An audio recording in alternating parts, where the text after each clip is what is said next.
Thanks for tuning in to another edition of the Ducks Digest podcast. I'm your host, Max Torres, publisher and lead editor of Ducks Digest on Fan Nation, part of the Sports Illustrated Network. And man, we got a huge episode on tap for today, talking Oregon's newest commitment, Jaleel Tucker, four-star 2022 athlete out of Lincoln High School in San Diego, has committed to the Oregon Ducks.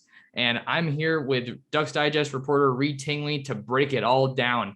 Reed, how we doing, man? I'm fired up. Yeah, I'm doing great. I'm fired up as well. It seems like just yesterday we were talking about the commitment of Jaleel Florence, his high school teammate at corner. And back then the Ducks didn't have any cornerback commitments yet. Now they have two really good ones after Tucker just announced. So it's an exciting day for the Ducks for sure. Yeah, I mean, it just goes to show you with recruiting, things can change in the blink of an eye. And with Tucker, the Ducks beat out Washington. So, that there's that rivalry win on the recruiting trail as well. And Florida State as well. That was the other team. We had Washington, Florida State, Oregon to make up that final three for him, which was released after he visited the Ducks, or visited Oregon, I should say, during Saturday Night Live. So this was just a really big win. Anytime you can get a recruit over a rival school, and also a pretty storied program in Florida State is definitely a big win. Yeah, for sure. I mean, especially like you talked about those talents on the West Coast, there's kind of that bonus of the fact not only is he going to be on your team, but you're also keeping him from your conference opponents that you're going to be seeing every year and have to get through to win the Pac-12. So, this commitment works both ways for the Ducks. And then especially him being a cornerback really kind of solidifies that group with him and Florence is a really solid pairing. After it was a position of need for the past few months for the Ducks, they've shored it up right before their season kicks off. People definitely were a little concerned, I feel like, when they were getting all these commitments in the summer. And then people were asking, where are the corners? Like, we need corners, especially with Michael Wright leaving or looking like he's going to be a likely departure after this 2021 season. But the staff obviously had a good handle on it. And like you said, to the timing of the commitment, I think is also really relevant to do that before the season starts, just, puts you at ease a little bit more. And I think it also, every commitment they get now helps them hopefully push closer to a 2023 commitment, which is, even bigger picture, but I still think it's definitely worth mentioning and keeping an eye on. Yeah, like you said, this is a lot about timing for the Ducks. I think that many people knew that, Oregon was heavily involved for Tucker for a while now, but it was just about kind of getting that official announcement and locking it in before the season to help them move on with the rest of their class. And I think you look at SNL, that event was really crucial in bringing him back on campus and just kind of solidifying that Oregon was the place that he wanted to be, both for him and Florence. And really those dual commitments from Lincoln at cornerback have been kind of the mark of success of that Saturday Night Live event, I think.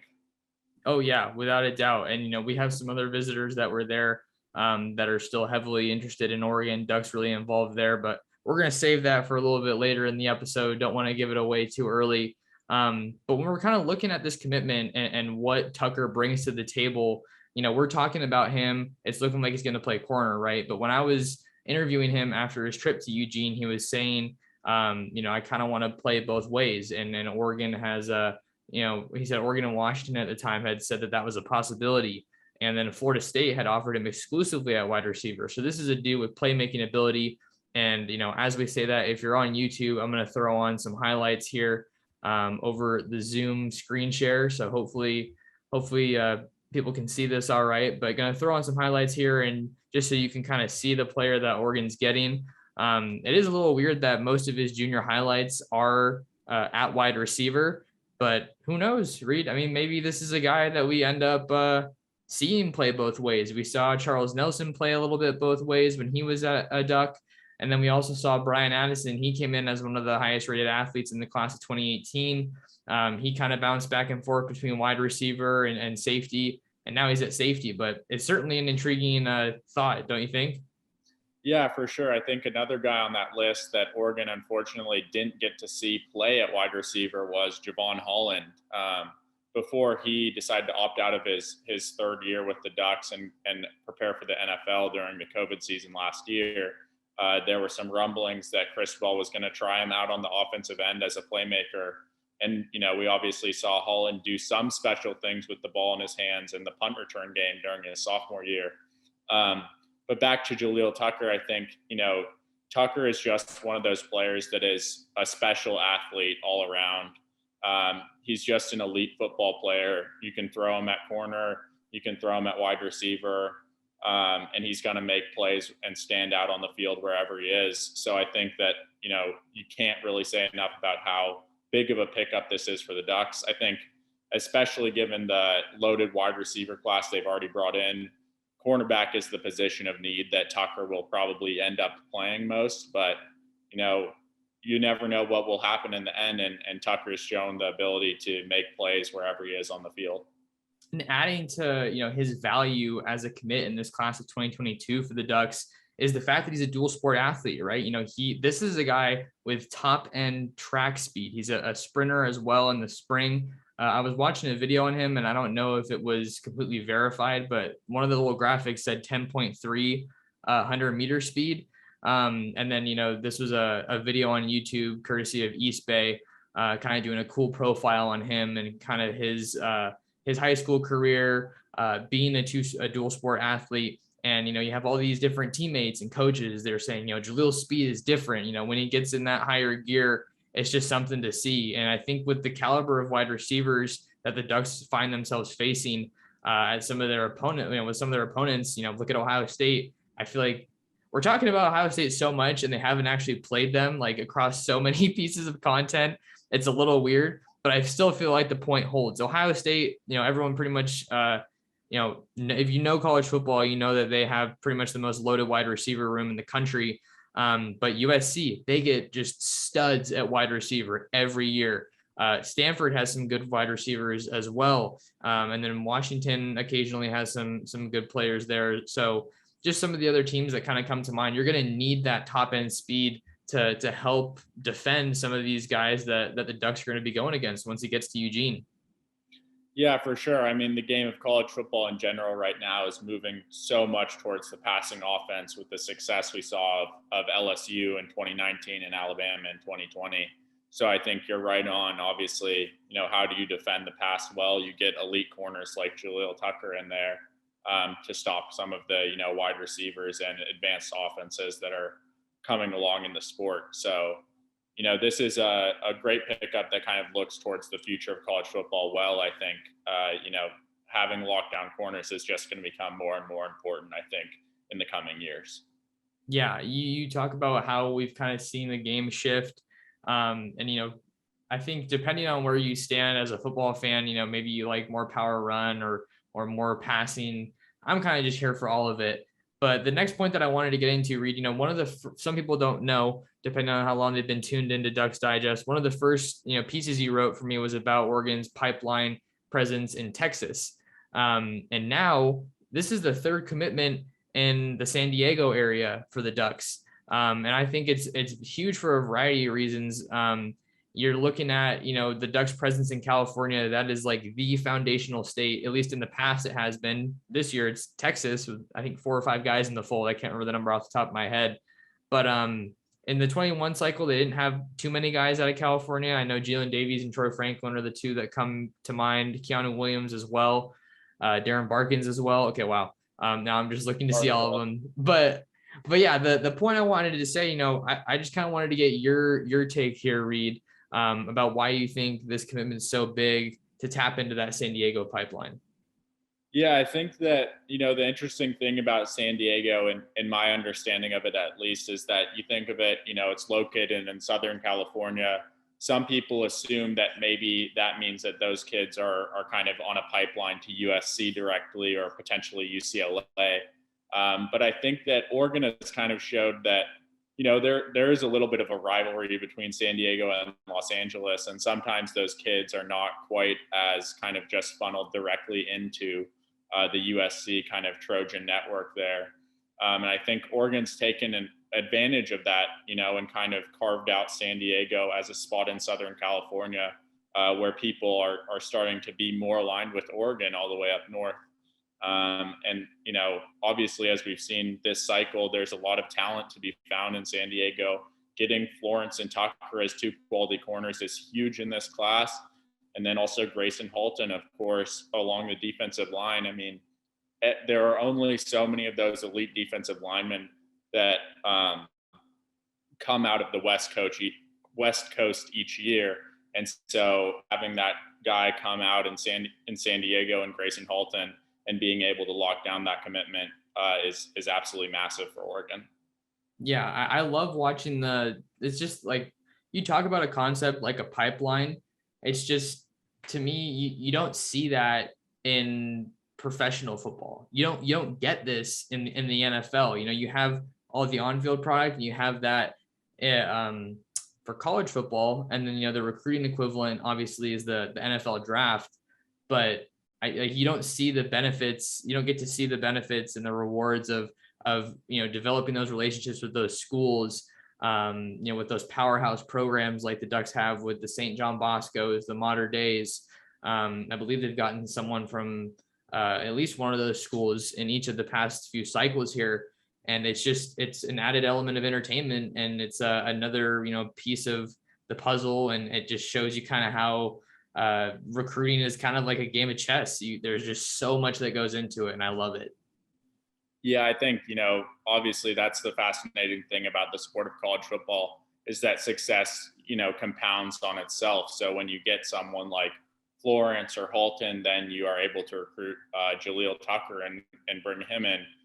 Whereas, like you said, in the NFL, you are rewarded almost for failing in the prior season. You get a high draft pick and you just kind of get to pick whoever you want.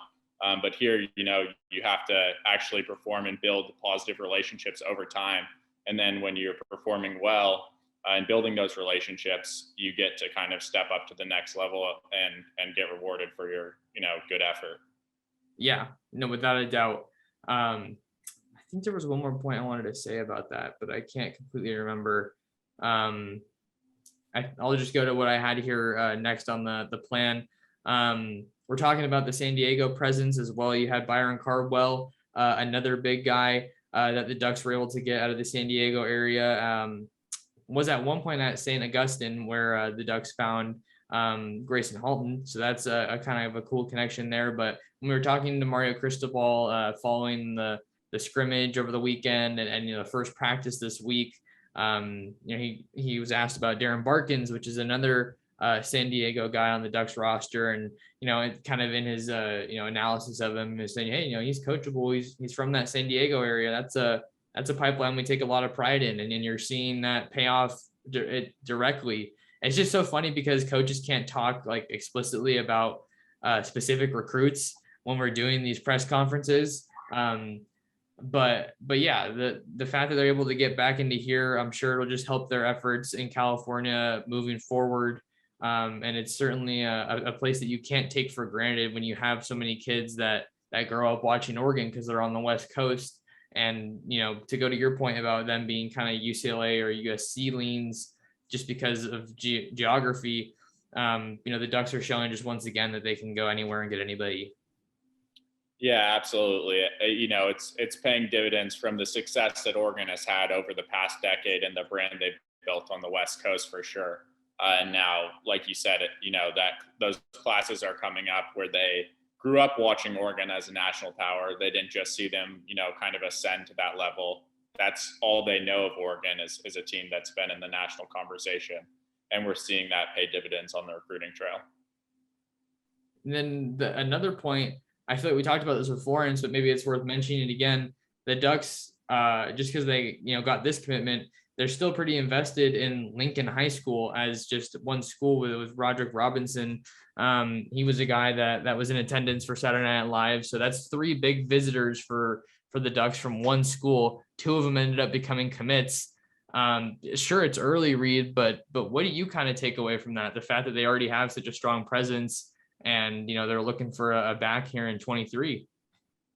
Yeah, I think that, that's the way the recruiting game operates. It operates on a state level, a city level, and then it also gets down to individual relationships at schools. And you build relationships at a powerhouse school, like a Mater Dei or a St. John Bosco, and then like you see at Lincoln here in San Diego.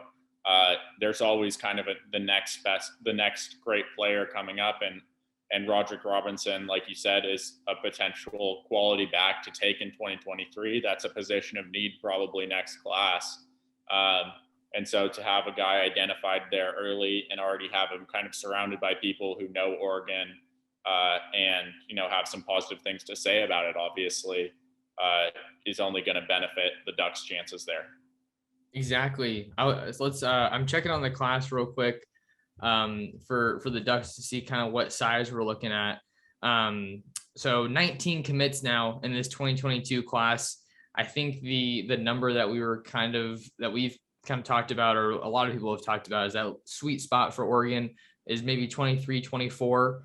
You don't want to stretch yourself too thin, but inevitably there's going to be some players that, maybe not inevitably, I should say. One of the cool possibilities of doing so much work so early is you're going to have really good players that still want to join, and you maybe can't turn away, even if you're already loaded at that position. So let's kind of shift it a little bit here and look towards the future a little bit more, with regard to this 2022 class. Yeah, I think, like you said, Oregon at 19 spots right now, you think probably about 4 left. But, as we'll get into with the board that they have still out there, all the top recruits still on the list, who, like you said, it's going to be difficult to turn them away. It'll be interesting to see kind of what happens down the line if they're able to make more room and add, maybe 5 or 6 more players, or potentially, decommitments can happen. There's not anyone that I would, speculate on individually of this class, but if 1 or 2 people were to leave, that obviously opens up another spot. But when you talk about, who's next, what are Oregon's next targets, I think the list has to start with Cyrus Moss off the bat. He's kind of that edge presence, sort of you could call him a defensive end, you could call him an outside linebacker.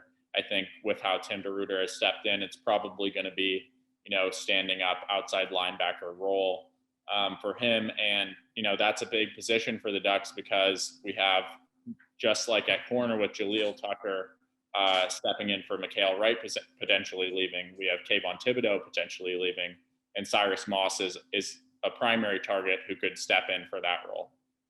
Yeah, and one of the guys that we've been hearing a lot about through the weekend was Braden Swinson.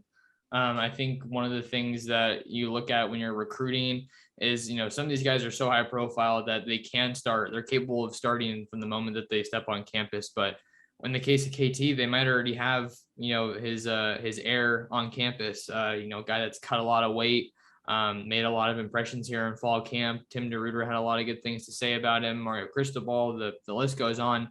But yeah, when we're talking about Moss, and kind of what's next here for the Ducks with the recruiting, he is supposed to come back for the Cal game, I believe. That is October 15th. Kind of crazy that I don't have the schedule down just yet, even though the season's so close, and I feel like I've pulled it up so many times on my laptop.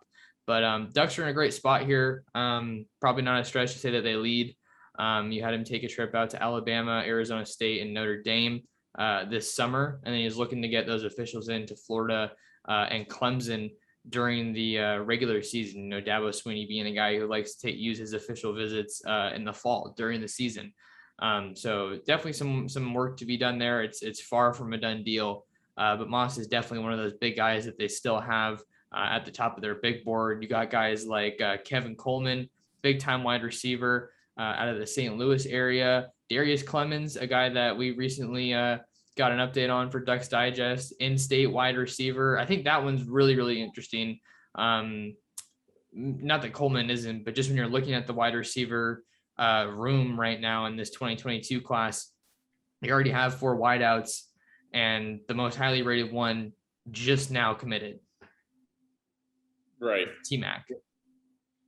Yeah, I mean, you talk about, McMillan, who they just added, is one of the best wide receivers in the nation. But, and they're already at 4. You think that, most times the class would probably be done there.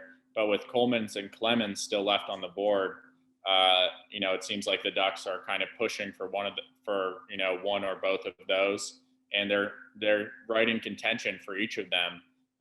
Coleman is another guy who has a case to be made for potentially the best wide receiver in this class, and Clemens would be a very, very solid pickup as well as an addition to the end state crop. So both those guys are definitely players to keep on your radar if you're an Oregon fan. Yeah, Coleman, the SI All-American, top slot wide receiver in the entire country. And when you're talking about Clemens, when I was talking to him, he had a great trip out to Eugene, obviously not too far away, coming from Portland. And I kind of was telling him, asking him during the interview, hey man, a lot of people were kind of shocked when you pulled up on campus. That's one of the benefits when geography actually helps the Ducks this time. Not too many people were close to Eugene for a surprise visit, but he was saying, yeah, a lot of people didn't really think that Oregon had that much of a shot at, or I'm trying to think of what it was. It was people were thinking that I wasn't like that high on Oregon. I'm paraphrasing, but that's kind of what he was saying. And then he comes out with that top three after Auburn, Penn State, and Oregon. And when you're looking at what's happening in the wide receiver room for 2022, he was telling me, he's like, hey, I mean, I got to see kind of what's going on. Am I going to have a spot there? Penn State has one of the best classes in the country too. So I think those are the two names to know at wide receiver for Oregon. And then another guy is Anthony Lucas, one of the top players in Arizona in the class of 2022. I think he'd be a real nice addition to go along with Grayson Halton and Sir Mel's there on the defensive front.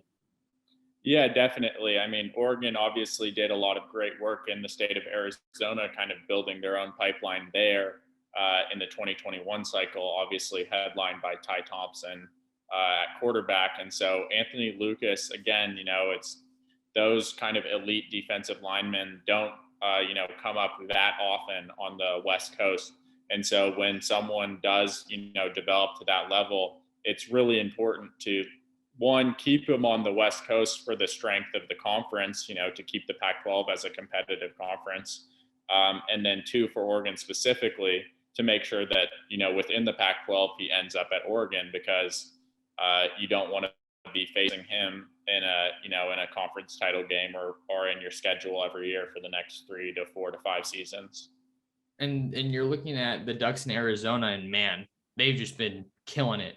Recently did a kind of an analytical piece over on YouTube about Ty Thompson. He's obviously the best player coming out of Arizona in that 21 class, I believe. Ducks have a heavy presence and investment there. You got Jonah Miller here, Bram Walden, Jalen Jeffers, Brandon Buckner, just so much Arizona talent. So you got to figure that they have a pretty good shot there. I'm assuming that they want to try to get him back on campus to refresh that relationship and show that they're prioritizing him. He's the guy that we're working on getting an update on. But maybe we should talk about a couple other names that the Ducks are looking into. I know I believe you talked to one of them recently on the recruiting trail. Yeah, exactly. Recently I got to talk to Devin Jackson, who scored his Oregon offer from linebacker coach Ken Wilson just about a week ago, I believe. And yeah, Jackson is a really interesting player. I think he's from Nebraska originally, obviously, where the Ducks landed Avante Dickerson last class. With Jackson, kind of the story is he unfortunately missed his junior season because of COVID. Restrictions in the district there prevented him from playing. So I think that his recruitment has been a little bit more slow developing as a result of that, but going into his, junior year before it was canceled, he was, thought of as one of the best linebackers in the country. And so Oregon has kind of, seen enough to give an offer there. I think that they're, as many schools are, excited to see him play in his senior season and see kind of how he looks, if he still is on the same trajectory that he was back the last time we saw him on a high school field in his sophomore year. But I think that, if Devin Jackson goes out and kind of balls out on the field as a senior, I think that the Oregon pursuit could pick up really heavily, because the Ducks kind of are looking to identify another linebacker. And obviously I recently worked on a final forecast piece, and before that, when I had written it, Jackson was not offered yet by Oregon, and I was kind of struggling looking at, who is this next linebacker commit that Oregon is going to get to kind of fill out that class. And I think that once Oregon offered Jackson, that really started to make a lot of sense for me. In talking with him, he, was very serious about Oregon. He had some ties to the state, actually. His grandfather used to coach at Oregon State. And so he was really excited to get back out to Oregon for an official visit, potentially in August. And so I think that is a major, or potentially in September, I should say. And I think that that's a major recruitment to watch at linebacker for the Ducks. You're looking at the linebacker position for Oregon, and they have TJ Dudley in the fold. I think some people might be back and forth with regard to Marion Winston. Maybe he's more of a defensive lineman edge kind of deal, depending on his body type. He looked like he was closer to the 240 range when we saw him out here in Eugene for Saturday Night Live. And yeah, I think that'd be a huge guy for the Ducks to target. Seeing that the linebacker picture, like you were saying, is a little bit murkier, or not as clear when we're maybe looking at what's next. And then we talk about how they got Tucker over Washington, among other finalists. But there's another name with Washington ties that had an interesting development this week. Yeah, Ben Roberts, defensive lineman, decommitted from the Huskies earlier this week. And so, I think that there's a lot of feeling that, Oregon was part of the reason for that. He made the trip to Oregon for Saturday Night Live as well. And the Ducks are certainly in hot pursuit there. It's another example. I mean, I'll say it again, there's only a handful of guys that are kind of that level of defensive linemen on the West Coast, and the Ducks are going after yet another one of them quite aggressively.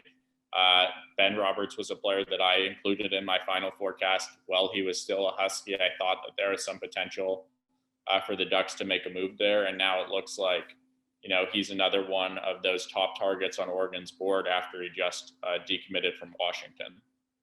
I really like what they have along the defensive line right now, but I feel like they do need a guy that kind of has Roberts, skill set. A big guy, but maybe not so much of a nose tackle, maybe someone who's a little bit more on the outside. And it's crazy when you think about, all the hype that Jimmy Lake tried to create around the Washington program with regard to recruiting. And I feel like they're just seeing decommitments left and right. Sir Mel's, for those that don't remember, was at one point committed to Washington. But with Roberts, I think that it's another opportunity to tap back into that Utah pipeline. We're talking about the San Diego pipeline as well. Utah is just a state that's right up there for, areas that the Ducks have just absolutely blitzed in recent cycles. Obviously getting the Sewell brothers out of there. Jeff Boss is a guy that we're hearing about good things about coming out of fall camp. Looking to get a freshman focus on him up on the site pretty soon here. It's like you're over your orb read and you're seeing kind of what's going on here with that final forecast piece coming out while Roberts was still committed. So I definitely got to give you some props there, although admittedly there's still work to be done.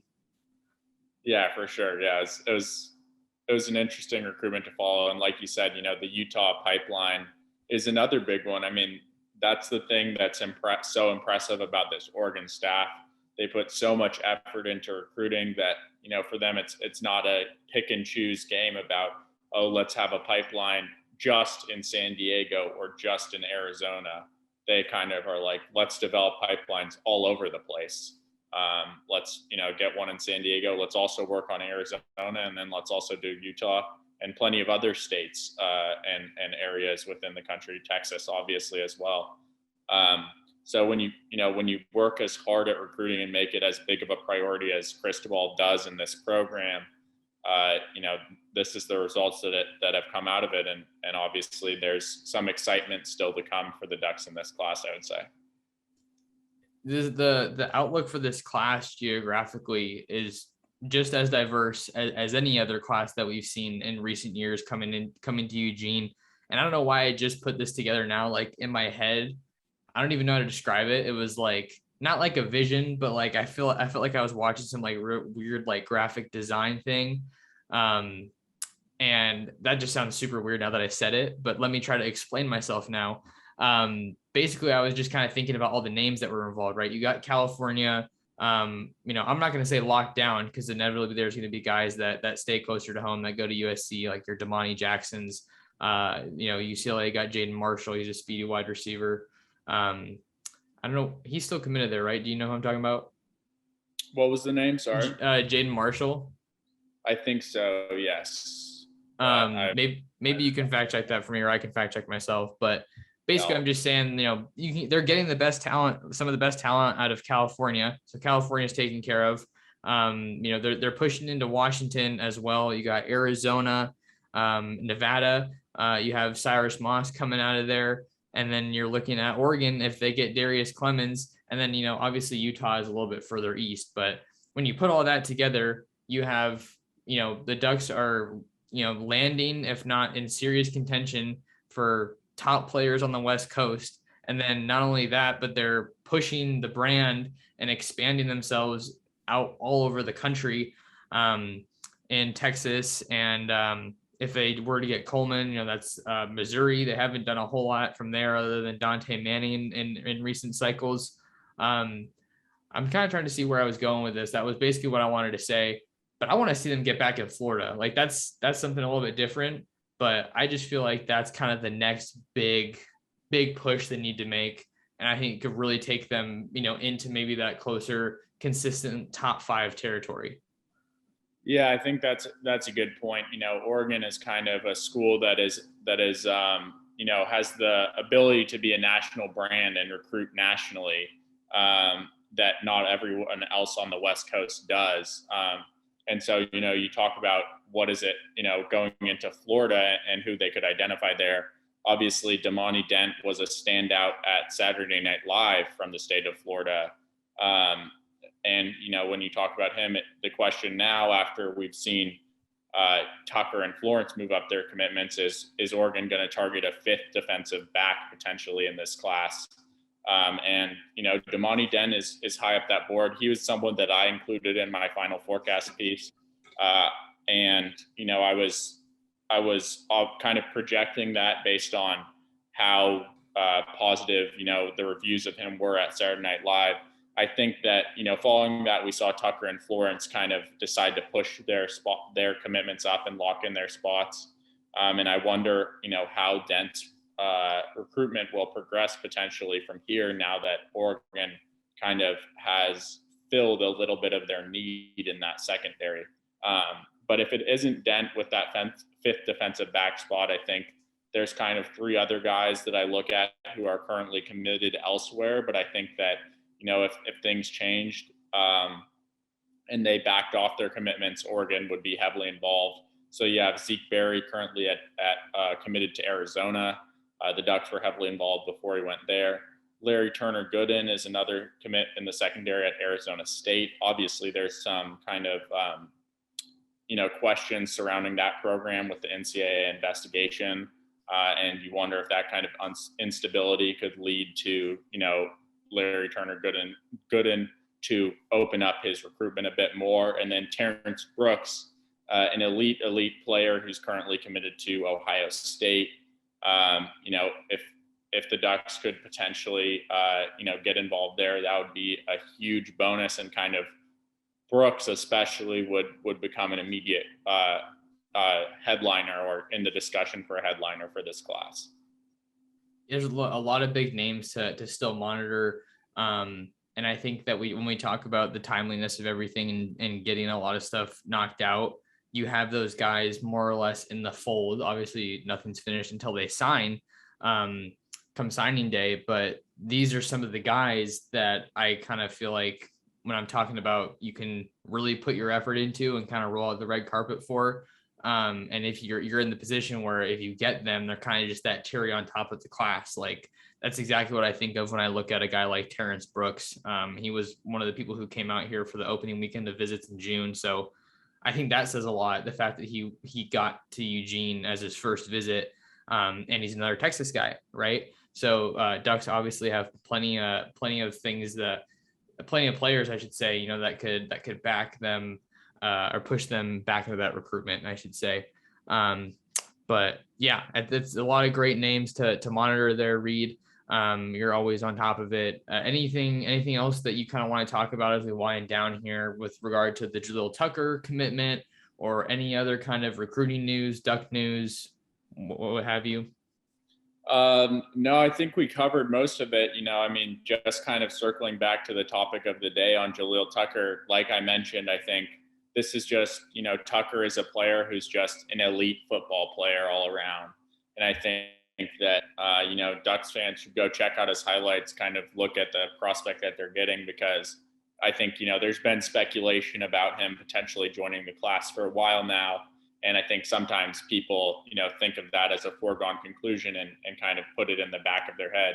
But it should not be overlooked what a special player Oregon is getting in Jaleel Tucker and the potential impact that he can make during his time in Eugene.